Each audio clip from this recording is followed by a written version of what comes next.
हर Steve jobs के पीछे हमेशा एक स्टीव वोज़नियाक होता है, प्रतिभाशाली लेकिन भीड़ में खोया हुआ, कम सराहना पाने वाला या कम लोकप्रिय।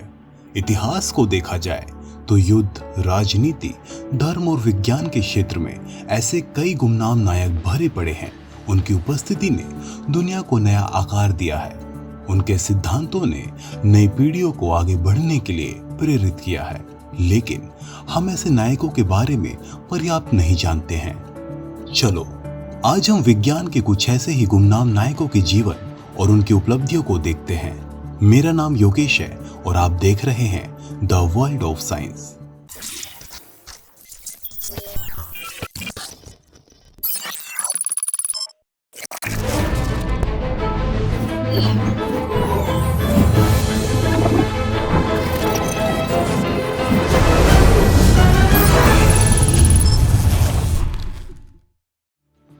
टीसी वैद्य, उनका नाम प्रहलाद चुन्नीलाल वैद्य है। 1918 में स्वतंत्रता के पहले वाले गुजरात में उन्होंने जन्म लिया और वे भारत में आधुनिक भौतिक विज्ञान के इतिहास के प्रमुख व्यक्तियों में से एक रहे। भौतिक विज्ञान में ग्रेजुएट होने और गणित में मेजर करने के बाद वे सामान्य सापेक्षता यानी जनरल रिलेटिविटी, जो कि उस वक्त दुनिया भर में काफी लोकप्रिय विषय था, उसे पढ़ने बनारस हिंदू विश्वविद्यालय चले गए। समय 1942 का था और भारत छोड़ो आंदोलन पूरे भारत में महात्मा गांधी द्वारा शुरू हुआ था।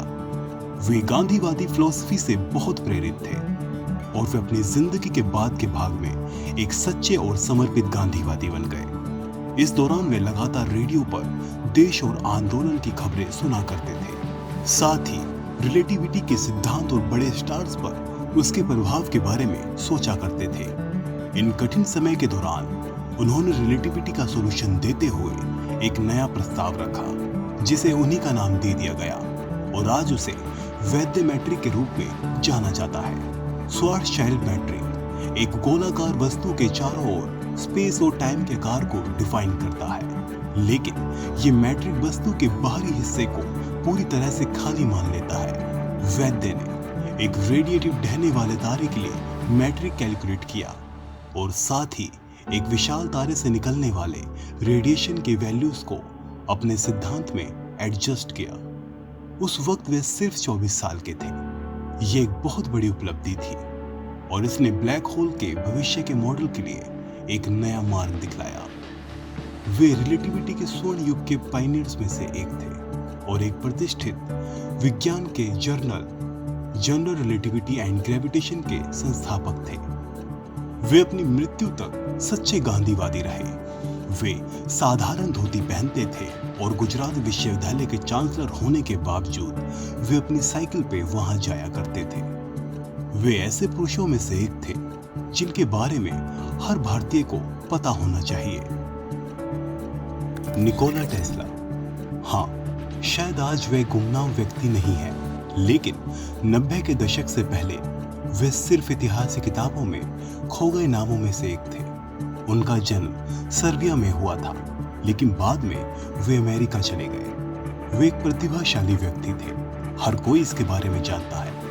टेस्ला एक इलेक्ट्रिकल और मैकेनिकल इंजीनियर थे और भारत में वे विशेष रूप से महान स्वामी विवेकानंद के साथ बिताए अपने समय के लिए जाने जाते हैं। मैटर और फोर्स एक ही सिक्के के दो पहलू हैं और आगे इसे संभावित ऊर्जा यानी पोटेंशियल एनर्जी में कन्वर्ट किया जा सकता है। इस चीज को साबित करने के लिए टेस्ला अपने एक मॉडल का प्रदर्शन स्वामी विवेकानंद के सामने करने वाले थे। अफसोस की बात है कि वह सफल रहे और बाद में आइंस्टाइन ने E=mc² सिद्ध कर दिया। टेस्ला वाकई में दूरदर्शी थे। टेस्ला के सबसे चर्चित सपनों में से एक वायरलेस बिजली और संचार का था। इस उद्देश्य से वह कई टावर बनाने के लिए पैसों की तलाश कर रहे थे। इन टावरों के माध्यम से दुनिया भर में इलेक्ट्रोमैग्नेटिक चार्जेस का प्रवाह सुनिश्चित होता। अफसोस की बात है कि उन्हें अपने प्रोजेक्ट के लिए पैसे नहीं मिल सके। उनका बाद का जीवन निराशाजनक रहा और उन्होंने अपना ज्यादातर समय होटल के कमरे में बिताया। बिल्स बढ़ते रहे और उनकी मदद करने वाला कोई नहीं था। अपने शुरुआती दौर में उन्होंने थॉमस एडिसन और उनकी कंपनी के साथ काम किया, लेकिन बाद में कुछ मतभेदों के कारण, जिसके बारे में आप सभी जानते हैं, वे अपने दम पर काम करने निकल पड़े। लेकिन वास्तव में टेस्ला की सराहना के लिए एडिसन से नफरत करने की जरूरत नहीं है। वे दोनों जीनियस थे। टेस्ला एक शोमैन थे, हमेशा मशहूर हस्तियों और अमीरों के लिए विभिन्न प्रयोगों का प्रदर्शन करते थे। निकोला टेस्ला को एक समय सभी ने भुला दिया था, लेकिन आज वे कई साइंस के प्रति उत्साहित लोगों के लिए मोटिवेशन है और उनकी जिंदगी ये सीख देती है कि सच्चा हुनर और ज्ञान ज्यादा देर छुपा नहीं रह सकता। हाइपेटिया, इनका नाम एनलाइटमेंट के दौरान कैथोलिक चर्च के विरोध का एक प्रतीक था। हाइपेटिया गणित और विज्ञान के इतिहास में सबसे महत्वपूर्ण व्यक्तियों में से एक थी और शायद पहली ऐसी महिला मैथमेटिशियन थी जिनका रिकॉर्ड अच्छे तरीके से बना रहा। वे मैथमेटिशियन और कमेंटेटर थियोन की बेटी थी। थियोन वो थे जिनके यूक्लिड के तत्वों पे कमेंट्रीज बची रही और अब स्कूलों में वे पढ़ाया जाता है। अपने पिता की तरह वे प्रतिभाशाली थी। वे Hellenic school of Neoplatonism से जुड़ी थी और एक उच्च वास्तविकता, द वन, जिससे ये संसार उत्पन्न हुआ है, ऐसी मान्यता में विश्वास करती थी। वे एक एस्ट्रोनॉमर, मैथमेटिशियन और इजिप्ट के अलेक्जेंड्रा में कई भूतप्रस्त और ईसाई छात्रों को पढ़ाने वाली फिलोसफी की एक प्रोफेसर थी। उन्होंने टॉलेमी की अल्मागेस्ट लेख को संपादित किया और एरिस्टोटल और प्लेटो के सिद्धांतों पर लेक्चर दिए। कई लोग उन्हें एक यूनिवर्सल जीनियस के रूप में मानते हैं। उनके कॉनिक सेक्शन पर कमेंट्री अभी भी व्यापक रूप से माना और पढ़ा जाता है। ग्रहों की चक्रीय यानी एपिसाइक्लिक गति पर ध्यान केंद्रित करने वाली हाइपेटिया ही थी जो बाद में हमारे सौर मंडल के हेलियोसेंट्रिक मॉडल का आधार बना। लेकिन उनका अंत काफी दर्दनाक था। उन्हें ईशनिंदा यानी लोगों के धर्म के प्रति भावनाओं का अपमान करने के लिए दंडित किया गया। उन्हें उसी गली में मौत के घाट उतार दिया गया जहां वे कभी घूमा करती थी। आज के आधुनिक युग में उनका पुनर्जीवन मानो जैसे उच्च सोच और आजादी के पुनर्जीवन के बराबर होगा।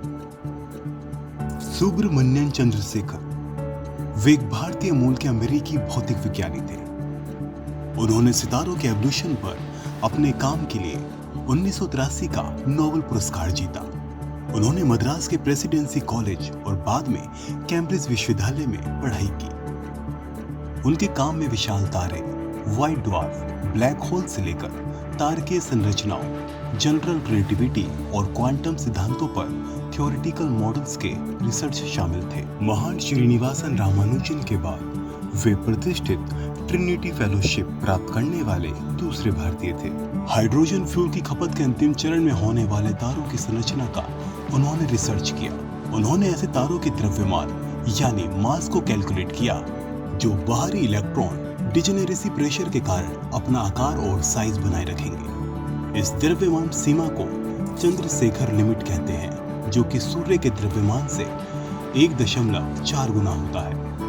जो तारे इस परिभाषित मास लिमिट से अधिक विशाल होंगे वे न्यूट्रॉन स्टार या ब्लैक होल में ढह जाएंगे।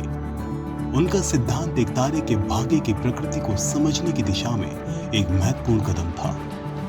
अपनी प्रसिद्धि के दौरान उनको मैनहट्टन प्रोजेक्ट में शामिल होने के लिए आमंत्रित किया गया था, लेकिन सिक्योरिटी क्लियरेंस में देरी के कारण वे समय पर नहीं पहुंच सके। मैनहट्टन प्रोजेक्ट पे हमने एक डिटेल वीडियो बनाया है, उसे देखने के लिए यहाँ क्लिक करें। पश्चिम भारत में चंद्रशेखर को काफी याद किया जाता है और उनके नाम पर कई स्पेस ऑब्जर्वेटरीज हैं, लेकिन उनका काम स्टीफन हॉकिंग के समान स्तर का होने के बावजूद भी भारतीय अंतरात्मा में वे उतने लोकप्रिय नहीं हैं।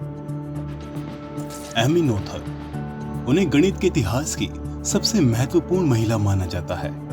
उन्होंने 20वीं सदी की शुरुआत में बीजगणित यानी एलजेब्रा और समरूपता यानी सिमेट्री के क्षेत्र में क्रांतिकारी योगदान दिया। उन्हें स्वयं मैथमेटिशियन और आइंस्टाइन के शिक्षक डेविड हिल्बर्ट द्वारा गोटिंगन विश्वविद्यालय में नियुक्त किया गया था। अफसोस की बात है कि वहां की फैकल्टी ने इस नई एंट्री पर आपत्ति जताई। समय प्रथम विश्व युद्ध का था और बहुत से लोग इस बात से चिंतित थे कि जब उनके बहादुर पुरुषों की वापसी होगी और वो देखेंगे तो क्या कहेंगे कि एक महिला उन्हें गणित पढ़ा रही थी, लेकिन वे बनी रही और हिल्बर्ट के नाम के तहत पढ़ाती रही। उन्होंने नॉथर थ्योरम नाम का थ्योरम दिया, जो प्रस्तावित करता है कि हर फिजिकल संरक्षण कानून यानी कंजर्वेशन लॉ के पीछे एक फिजिकल और मैथमेटिकल समरूपता यानी सिमेट्री होता है। इस थ्योरम को हमने इस वीडियो में डिटेल में एक्सप्लेन किया है। इस थ्योरम ने चार्ज के संरक्षण कानून की नींव रखी, जिसने बाद में क्वांटम मैकेनिक्स को स्थापित करने का मार्ग दिखलाया। विज्ञान के इन महान और गुमनाम नायकों के बारे में आपके क्या विचार हैं? हमें कमेंट में जरूर बताएं। अगर आपको ये वीडियो अच्छा लगा हो तो प्लीज इसे लाइक करिए और अपने प्यारे दोस्तों के साथ जरूर शेयर करें। रोजाना विज्ञान और अंतरिक्ष के बारे में दिलचस्प चीजें जानने के लिए हमें इंस्टाग्राम पर जरूर फॉलो करें। अगली बार आप किस विषय पर वीडियो चाहते हैं यह हमें नीचे लिखकर बताइए। हमारे इस चैनल को सब्सक्राइब करें। मिलते हैं अगले वीडियो में, तब तक के लिए धन्यवाद।